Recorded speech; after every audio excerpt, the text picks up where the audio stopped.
Statistics and programme implementation മന്ത്രാലയം മികവുകളേറെ അവകാശപ്പെട്ടാലും എത്ര ആവർത്തിച്ചാലും രാജ്യത്തിന്റെ സമ്പദ് വ്യവസ്ഥ തകർച്ചയിലാണെന്ന സത്യം മൂടിവെക്കാനാകില്ല. കേന്ദ്ര ഭരണകൂടത്തിന്റെ കഴിവില്ലായ്മയും കൂട്ടായ നയോപായ വൈദഗ്ധ്യമില്ലായ്മയും തകർച്ചയുടെ കാരണങ്ങളിൽ മുഖ്യമാണ്. നഗരങ്ങളിലെ സ്വകാര്യ ഉപഭോഗം കൂടുതൽ ദുർബലമാകുന്നു. കഴിഞ്ഞ 6 മാസങ്ങളായി ഇക്കാര്യത്തിലുള്ള സംവാദം വളരുകയുമാണ്. Fast moving consumer goods, automobiles തുടങ്ങിയ പ്രധാന മേഖലകളിൽ വിൽപ്പന ഇടിയുന്നതായി കോർപ്പറേറ്റ് നേതൃത്വം തന്നെ തുടർച്ചയായി ചൂണ്ടിക്കാട്ടുന്നു. 2016 നോട്ട് നിരോധനത്തെ തുടർന്ന് സാമ്പത്തിക വിദഗ്ധർ ഉയർത്തിക്കാട്ടിയ വാങ്ങാനുള്ള ആശ മരവിക്കുന്നതിനെക്കുറിച്ചുള്ള ആശങ്കകൾ യാഥാർത്ഥ്യമാകുന്നതിന്റെ പ്രകടമായ സൂചകങ്ങളായി ഇത്. 2024 ഒക്ടോബർ മുതൽ നിഫ്റ്റി FMCG സൂചിക താഴേക്കാണ്. ഈ പ്രവണത FMCG കമ്പനികളുടെ സാമ്പത്തിക സുസ്ഥിരതയെക്കുറിച്ചുള്ള ആശങ്കകളെ സാധൂകരിക്കുന്നു. വിദേശ നിക്ഷേപകരുടെ പിൻവലിക്കലിനൊപ്പം ഇത്തരം ഘടകങ്ങളും ആശങ്കാജനകമാണ്. പീരിയോഡിക് ലേബർ ഫോഴ്സ് സർവേകളിൽ നിന്നുള്ള തൊഴിൽ വിപണി വിവരങ്ങൾ മന്ദഗതിയിലുള്ള വരുമാന വളർച്ച വെളിപ്പെടുത്തുന്നു.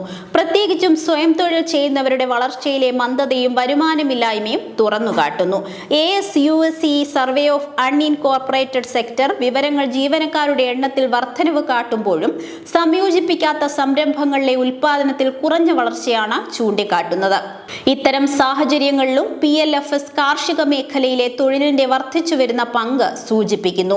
ഇത് സാമ്പത്തിക പുരോഗതിയുടെ ഘടനാപരമായ വിപരീത സാധ്യതയെ സൂചിപ്പിക്കുന്നു. പരിഷ്കരിച്ച GDP അടങ്കലുകളിൽ കൃഷി പ്രതീക്ഷ നൽകുന്ന വളർച്ച കാണിക്കുന്നുണ്ടെങ്കിലും ഇത് പ്രധാനമായും ഖാരിഫ് വിളകളുടെ അനുകൂല സാധ്യതകളെ ചുറ്റിപ്പറ്റിയാണ്.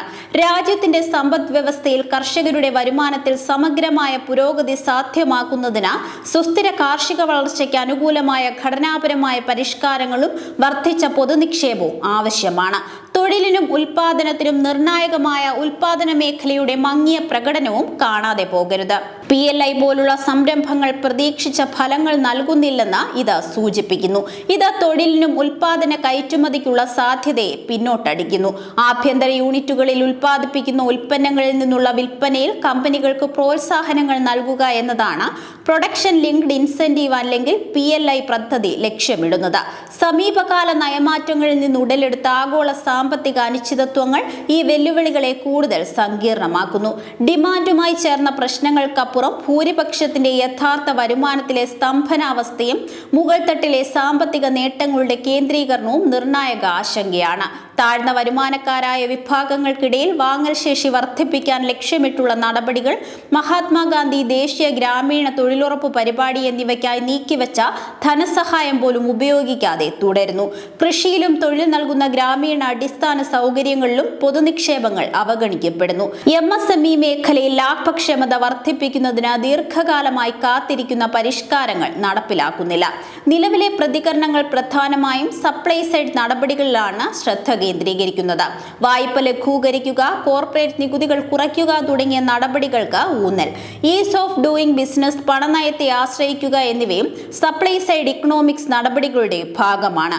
റിപ്പോ നിരക്ക് കുറച്ചതിനൊപ്പം വർദ്ധിച്ച മൂലധന ചിലവും ആദായ നികുതിയിലെ ചില ഇളവുകളും നൽകിയിട്ടുണ്ടെങ്കിലും അടിസ്ഥാന പ്രശ്നങ്ങൾ പരിഹരിക്കുന്നതിന് ഒന്നും പര്യാപ്തമല്ല. ജനങ്ങളുടെ കഴിവുകളുടെയും സ്വതന്ത്രമായ പ്രവർത്തികളുടെയും വികാസത്തിൽ കേന്ദ്രീകരിക്കുന്ന കൂടുതൽ വിശാലമായ ഒരു കാഴ്ചപ്പാട് അനിവാര്യമാണ്. ഇതിന് ഗുണനിലവാരമുള്ള തൊഴിലവസരങ്ങൾ സൃഷ്ടിക്കുക, മനുഷ്യവികാസത്തിന് ഉതകുന്ന സാഹചര്യങ്ങൾ ഉറപ്പാക്കണം. GDP വളർച്ചാ നിരക്കുകളിൽ മാത്രം കേന്ദ്രീകരിക്കാതെ സ്വാഭാവിക വളർച്ചയിലേക്കും വിതരണത്തിലേക്കും ശ്രദ്ധ കേന്ദ്രീകരിക്കുന്നതിന് കൂടുതൽ ഫലപ്രദവും തുല്യവുമായ നയങ്ങൾക്ക് വഴി തുറക്കും. എന്നാൽ ഇന്ത്യയാകട്ടെ നിരന്തരമായ സാമ്പത്തിക പ്രതിസന്ധിയെ നേരിടുന്നു. ഇത് നികുതി വരുമാന ലക്ഷ്യങ്ങൾ കൈവരിക്കാനുള്ള സർക്കാരിന്റെ കഴിവില്ലായ്മയാണ്. സാമ്പത്തിക ലക്ഷ്യങ്ങളുടെ പൂർത്തീകരണത്തെ ഇത് അകറ്റുകയാണ്. റിസർവ് ബാങ്കിന്റെ ലാഭവിഹിതം ഇപ്പോൾ സർക്കാർ വരുമാനത്തിന്റെ ഗണ്യമായ ഭാഗമാണ്. അതേസമയം റിസർവ് ബാങ്കിന്റെ വിശ്വാസ്യത തകർന്നിരിക്കുന്നു. മുൻ ദശകവുമായി താരതമ്യപ്പെടുത്തുമ്പോൾ പണപ്പെരുപ്പ ലക്ഷ്യത്തിലെ പിഴവുകളും സ്വയംഭരണത്തിന്റെ കുറഞ്ഞ നിലവാരവും ഇതിന് തെളിവാണ്. വാചാലമായ പ്രഖ്യാപനങ്ങൾ രാഷ്ട്രീയമായി ആകർഷകമാണെങ്കിലും കർശനമായ കേന്ദ്ര ബാങ്ക് വിശകലനത്തിന് പകരമാവുന്നില്ല. മോണിറ്ററി പോളിസി കമ്മിറ്റി മീറ്റിംഗുകൾ പ്രവചനാതീതവും വികലനപരമായി ആഴം കുറഞ്ഞതുമായിരിക്കുന്നു. ഉപരിപ്ലവമായ മാധ്യമ കവർ കവറേജിനപ്പുറം കാര്യമായ ഒന്നും ഇത് പങ്കുവെക്കുന്നില്ല. ഇന്ത്യയുടെ സാമ്പത്തിക ഭൂപ്രകൃതിയിൽ നിരവധി ആശങ്കാജനകമായ പ്രവണതകളുണ്ട്. ഒരു പ്രധാന പ്രശ്നം വേതനം വെട്ടിക്കുറയ്ക്കലാണ്. അനൗപചാരിക തൊഴിലാളികളെ രൂക്ഷമായി ബാധിക്കുന്നു. നാമമാത്ര വേതന വർധനവ് ചൂണ്ടിക്കാട്ടുമ്പോഴും ഔപചാരിക മേഖലയിലെ ജീവനക്കാർക്ക് സമീപ വർഷങ്ങളിൽ അവരുടെ യഥാർത്ഥ വേതനം കുറഞ്ഞിരിക്കുന്നു. Federation of India chamber commerce and industry report സൂചിപ്പിക്കുന്നത് നാമമാത്ര വേതന വളർച്ച മറികടന്ന് യഥാർത്ഥ വരുമാനം നിശ്ചലമാക്കി. യഥാർത്ഥ ജീവിത ചിലവ്, പ്രത്യേകിച്ച് ഭക്ഷണ പണപ്പെരുപ്പം പലപ്പോഴും ഔദ്യോഗിക ചില്ലറ പണപ്പെരുപ്പ കണക്കുകളെ മറികടന്നിരിക്കുന്നു.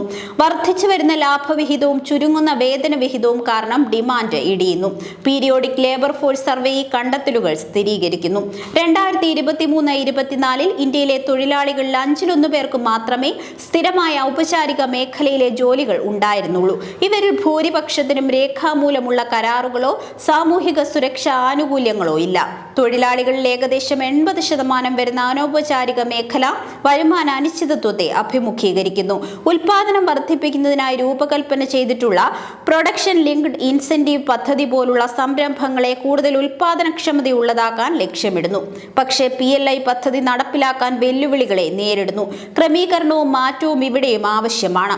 തൊഴിൽ പ്രശ്നത്തിന്റെ വ്യാപ്തിക്ക് വിശാലമായ നയ ഇടപെടലുകൾ വേണം. ബാലൻസ് ഓഫ് പേയ്മെന്റ്സ് ആശങ്കകൾ ഉയരുന്നു. മറ്റ് ഘടകങ്ങൾക്കൊപ്പം പണത്തിന്റെ ഒഴുക്കും പിന്നോട്ടടിക്കും.